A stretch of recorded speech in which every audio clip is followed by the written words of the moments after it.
श्री कृष्ण का दुर्योधन को समझाना तथा भीष्म, द्रोण, विदुर और धृतराष्ट्र के द्वारा उनका समर्थन।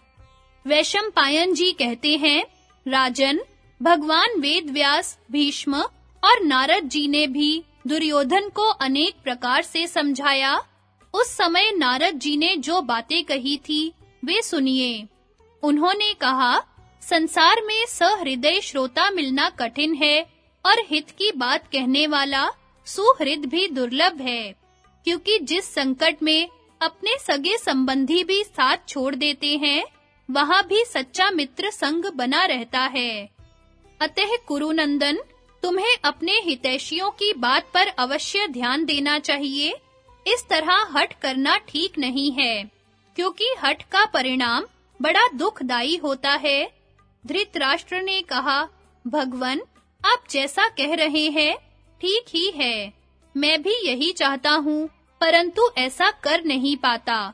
इसके बाद वे श्री कृष्ण से कहने लगे, केशव, आपने जो कुछ कहा है वह सब प्रकार से सुखप्रद, सद्गति देने वाला, धर्मानुकूल और न्याय संगत है, किंतु मैं स्वाधीन नहीं हूँ। मंदमती दुर्योधन मेरे मन के अनुकूल आचरण नहीं करता और न शास्त्र का ही अनुसरण करता है। आप किसी प्रकार उसे समझाने का प्रयत्न करें। वह गांधारी, बुद्धिमान विदुर जी तथा भीष्म आदि जो हमारे अन्य हितैषी हैं, उनकी शुभ शिक्षा पर भी कुछ ध्यान नहीं देता।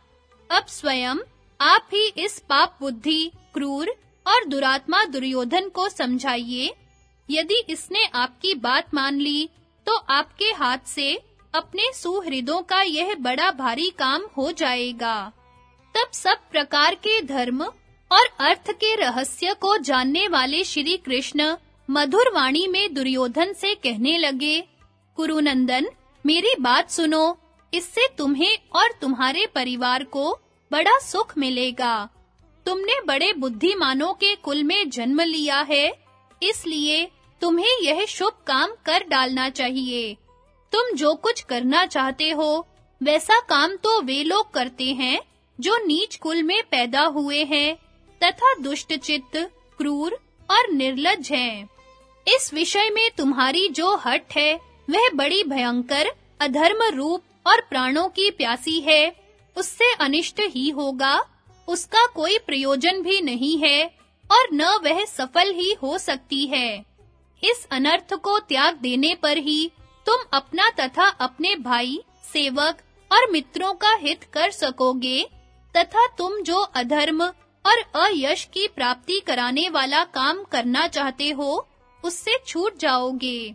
देखो, पांडव लोग बड़े बुद्धिमान, शूरवीर, उत्साही, आत्मज्ञ और बहुश्रुत हैं। तुम उनके साथ संधि कर लो। इसी में तुम्हारा हित है और यही महाराज धृतराष्ट्र, पितामह भीष्म, द्रोणाचार्य, विदुर, कृपाचार्य, सोमदत्त, बाहलीक, अश्वत्थामा, विकर्ण, संजय, विविंशति तथा तुम्हारे अधिकांश बंधु बांधवों और मित्रों को प्रिय भी है। भाई, संधि करने में ही सारे संसार की शांति है। तुम में लज्जा, शास्त्र ज्ञान और अक्रूरता आदि गुण भी हैं। अतः तुम्हें अपने माता-पिता की आज्ञा में ही रहना चाहिए। पिता जो कुछ शिक्षा देते हैं, उसे सब लोग हितकारी मानते हैं। जब मनुष्य बड़ी भारी विपत्ति में पड़ जाता है, तब उसे अपने पिता की सीख ही याद आती है। तुम्हारे पिताजी को तो पांडवों से संधि करना अच्छा मालूम होता है, अतः तुम्हें और तुम्हारे मंत्रियों को भी यह प्रस्ताव अच्छा लगना चाहिए।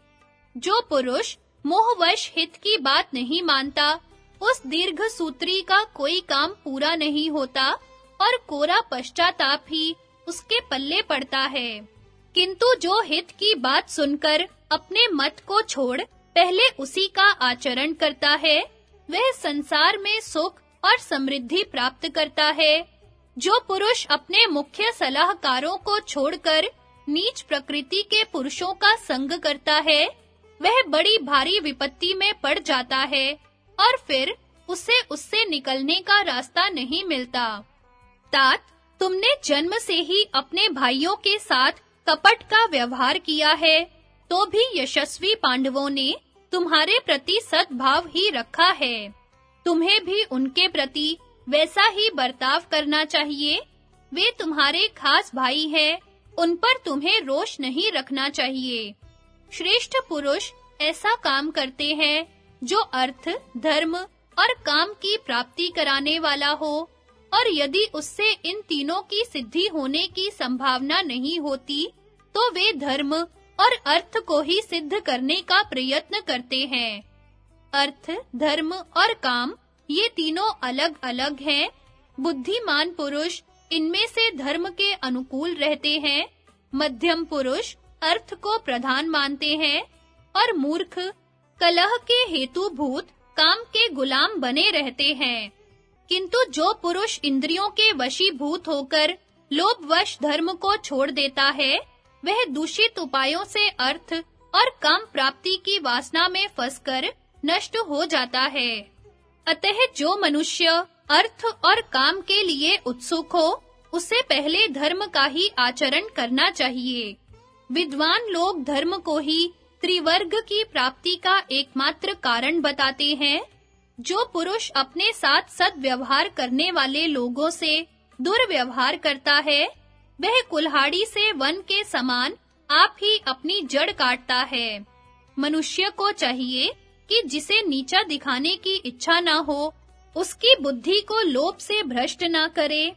इस प्रकार जिसकी बुद्धि लोभ से दूषित नहीं है, उसी का मन कल्याण साधन में लग सकता है।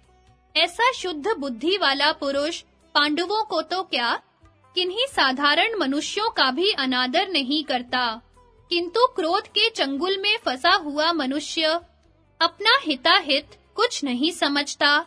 लोक और वेद में जो बड़े-बड़े प्रमाण प्रसिद्ध हैं, उनसे भी वह गिर जाता है। अतः दुर्जनों की अपेक्षा यदि तुम पांडवों का संग करोगे, तो तुम्हारा कल्याण ही होगा। तुम जो पांडवों की ओर मुंह मोड़कर किसी दूसरे के भरोसे से अपनी रक्षा करना चाहते हो, तथा दुशासन, कर्ण और शकुनी के हाथ में अपना ऐश्वर्य सौंपकर पृथ्वी को जीतने की आशा रखते हो, सो याद रखो, ये तुम्हें ज्ञान, धर्म और अर्थ की प्राप्ति नहीं करा सकते। पांडवों के सामने इनका कुछ भी पराक्रम नहीं चल सकता। तुम्हें साथ रखकर भी ये सब राजा पांडवों की टक्कर नहीं झेल सकते।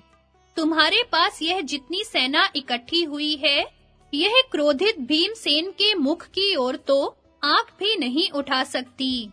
ये भीष्म, द्रोण, कर्ण, कृप, भूरिश्रवा, अश्वत्थामा और जयद्रथ मिलकर भी अर्जुन का मुकाबला नहीं कर सकते।